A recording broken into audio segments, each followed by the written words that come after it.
L'économie sud-africaine n'est pour l'instant pas encore tirée d'affaire. Les derniers chiffres du PIB indiquent que l'économie a progressé de 3,3% entre avril et juin, soit un résultat meilleur que prévu.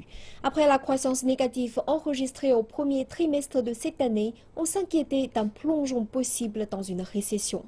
Bien que ces nouvelles soient bonnes pour le pays, les économistes mettent en garde en précisant que le reste de l'année ne devrait pas connaître un rythme de croissance similaire. L'année a été difficile pour toute l'Afrique du Sud. Avec les prévisions de croissance nulle de la Banque de réserve cette année, les meilleurs indicateurs que prévus du PIB ont apporté un soulagement bienvenu. Mais les économistes estiment qu'il s'agit surtout d'un rebond technique.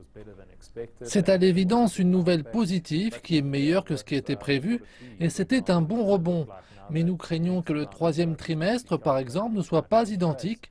Le prochain cycle de croissance va être calculé sans une base plus solide, conséquente, et donc on constatera un reflet plus réaliste de ce qui se passe dans l'économie sud-africaine. L'économie est encore fragile et la monnaie reste instable. Un demi-million de personnes ont perdu leur emploi au cours de la première moitié de l'année. Et les dépenses de consommation, qui représentent près de 70% du PIB, sont pénalisées. Le chômage est plus élevé. Cela fait dérailler la capacité des ménages à contribuer activement en termes de dépenses. Les dépenses de biens durables sont faibles. Nous voyons aussi des articles aux prix élevés.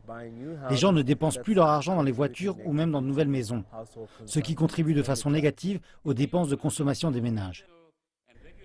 Outre les problèmes structurels de l'économie, l'instabilité politique menace maintenant l'investissement direct étranger.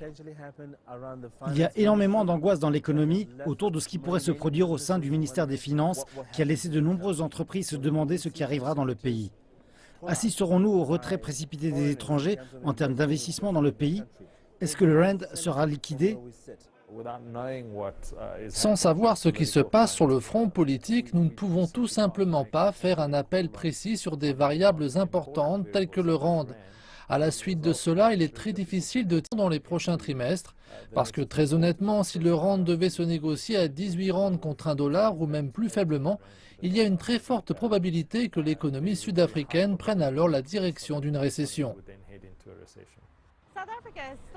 L'Afrique du Sud cherche toujours à éviter une dégradation de sa note. Et alors qu'il reste moins de 4 mois avant que cette décision soit prise, les économistes estiment qu'il y a encore des moments difficiles à venir. Une dégradation de la note rendra la dette beaucoup plus chère. Le projet de loi national portant sur les intérêts est déjà le poste dont les dépenses accusent la plus forte progression. L'Afrique du Sud pourrait éviter de justesse la récession cette année, mais l'économie devrait demeurer dans une phase de non-croissance pendant un certain temps.